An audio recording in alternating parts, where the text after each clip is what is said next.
Today I have with me the iPhone 17 Pro and Pro Max dummy models, and these simply exist because they're sent to case manufacturers so they can check the fitment of their cases. And as you may or may not know, I am making a MagSafe leather case for the iPhone 17 Pro, Pro Max, and the Air.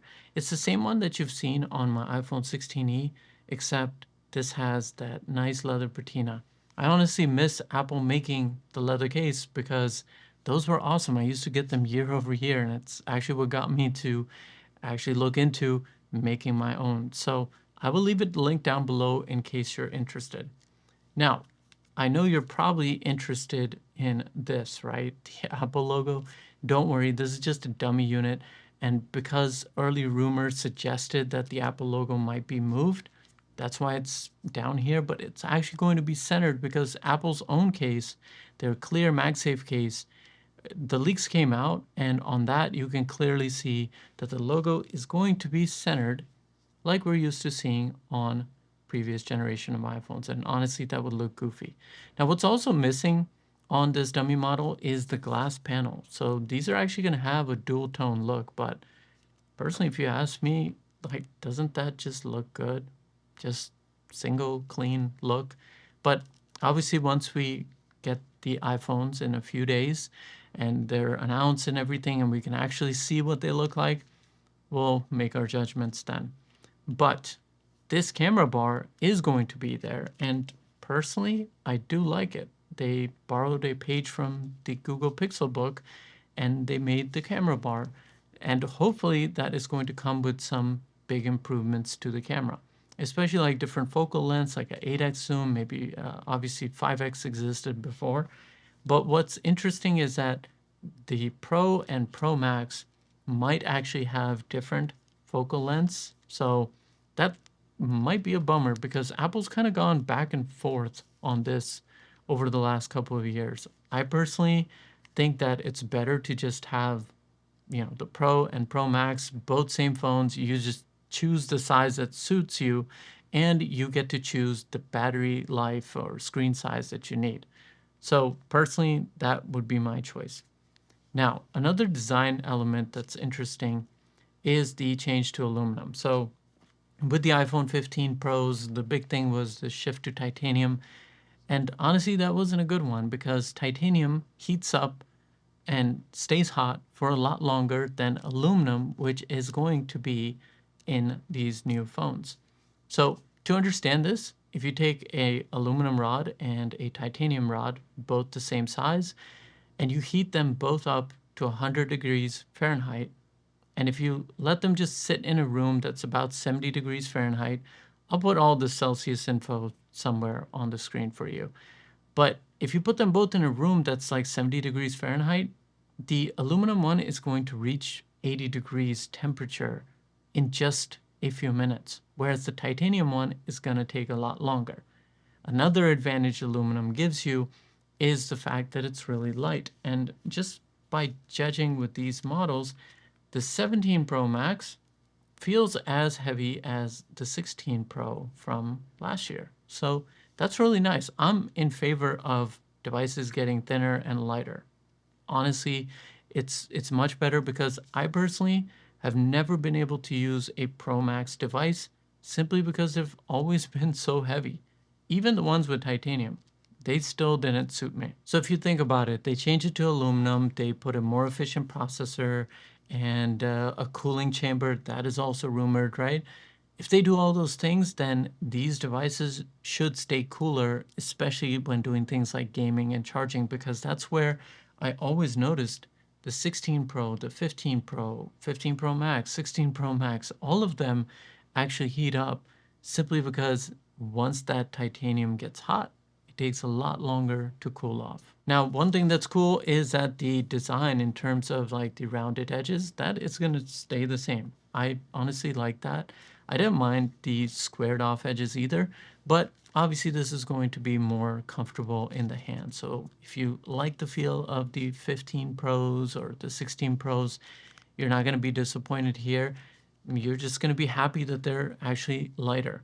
As far as screen size, the 17 Pro, 16 Pro, they both look identical. Like I don't see any difference. Like at least I can't tell.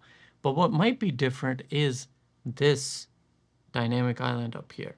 So it is rumored, not confirmed. All of this is all rumored until we know what Apple's doing. But it's rumored that this might actually be getting smaller.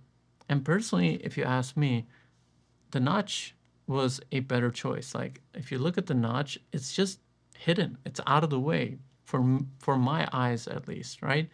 And this cutout, so if it gets smaller, I think it will help, especially if you don't like it. But that will be a cool improvement if they actually do it. Now, I can't stop talking about design unless we talk about the colors. And this blue actually reminds me of the 12 Pro and 12 Pro Max Pacific Blue. And that was a really nice color. And I think that this one is maybe a muted version of it. The other color I've seen is the orange, but every image, every render I've seen, it just looks way too bright. I just don't see Apple doing that because on the Pro iPhones, even in the black color, it's always this muted stealth kind of look, right? And this blue is a great example of that as well. So I see them doing more of a muted orange, but let's see. Now, if you want to see my color comparison, it's basically like a musical with just the different iPhone colors, and I just film the iPhones. That's all I do. I will link down all my older ones that I did for the previous years. So if you want to see that, get subscribed so you can watch it as soon as it drops. Now, everything else all around the device is going to stay the same, whether it's the USB-C port at the bottom, speakers, your SIM card tray, and action button, volume rocker, all that stuff is as it was before. One thing that is going to change is going to be a brand new model with the iPhone 17 Air. This is just a case for it, but it's supposed to be 5.5 millimeters thick or thin, whichever way you want to look at it, right? But this is just insane. Like it's wild. Like if I put it up next to my Z Fold 7, that is just crazy. It's like you take two camera memory cards and you stack them on top of each other, and that's how thick this is. And obviously you got to factor in there's the thickness of the case too, right? So this is going to be the new model that I think is really like a beta test for Apple because they are stepping into the foldable market next year. And if they're going to keep it as thin as the Z Fold 7, which might make a lot of sense because Samsung is actually doing the displays for Apple on that device. So what if they take two 17 Airs, put a hinge in the middle, and they just want to test how a thin phone is going to be able to manage thermals, performance, all that stuff, right? So I personally am very curious to check this out simply because, like I said, I like lighter devices. They make it more comfortable for me. But obviously, we don't know how good the battery life is going to be. We don't know how good the camera is going to be. Although, if I'm judging, you're going to have a single camera with the bar across the top, right?